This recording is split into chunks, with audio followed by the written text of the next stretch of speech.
I used to be a federal employee, and I'm going to tell you why I don't feel bad for federal employees being forced to come back into the workplace. I worked for the Army Corps of Engineers for almost a year, and the abuses that I saw by government employees was astounding and shocking. I worked as a realty specialist, and that is someone who manages government-owned lands. So when farmers and ranchers lease land to graze cattle, we would manage that. When I was hired, my boss bragged that it was basically impossible to get fired from the federal government, and that in her entire time working for the government, she'd only seen one person fired, and that person assaulted a fellow employee, and she wasn't even fired for assaulting the employee at work. She was fired for lying about it because they caught it on camera. When I worked for the government, we were allowed to work 50% in the office and 50% from home, for the most part. In some cases, if you'd worked there, like I think over 10 years or something, you could actually work from home 3 days a week and work from the office 2 days a week. I use the word work very loosely. One employee spent his time remote working, running his own farm. Another employee bragged about drunk driving and going out to lunch with her friends for margaritas when she was supposed to be remote working. No one would log into their computers, and you can see it because they're not on Teams, and no one ever checked.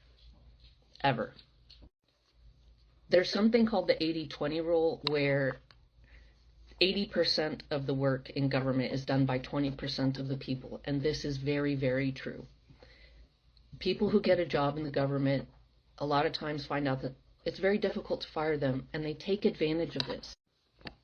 One employee would come into the office, his start time would be 6:30, and he knew nobody would be there, and when I came in at 7:30 and I was the next person to come in, he was snoring at his desk every single morning. Another employee would take the government truck on an almost daily basis so that he could go out to lunch and then go and take a nap in his favorite park under a shady tree in the government truck. One of the very first things I did when I started working for the Corps, I spent 3 months cleaning up their real estate files room, which was a disaster. The government is using an antiquated system that was developed sometime in the 90s and using regulations that haven't been updated since the 90s to manage our dams and our government lands. Our government is filled with the most incompetent and most lazy people and an occasional hard worker. And those hard workers are severely punished every time they outwork their colleagues, because then the colleagues realize people will see that they're lazy and they don't want to have to work more. They're just buying time until they retire in almost every case. My point is, some of our government organizations haven't been maintained or updated in so long that you basically need to create a new organization and start from scratch, because there's almost no way to transfer it over. And there's so much red tape in between, it'll never get done.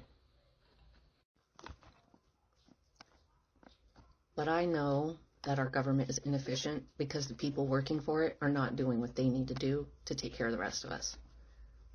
So no, I don't think government employees should get the benefit of working from home. If our government is not working for us, we shouldn't have to take years to do anything in a technological age. They choose to take that long. That's a choice.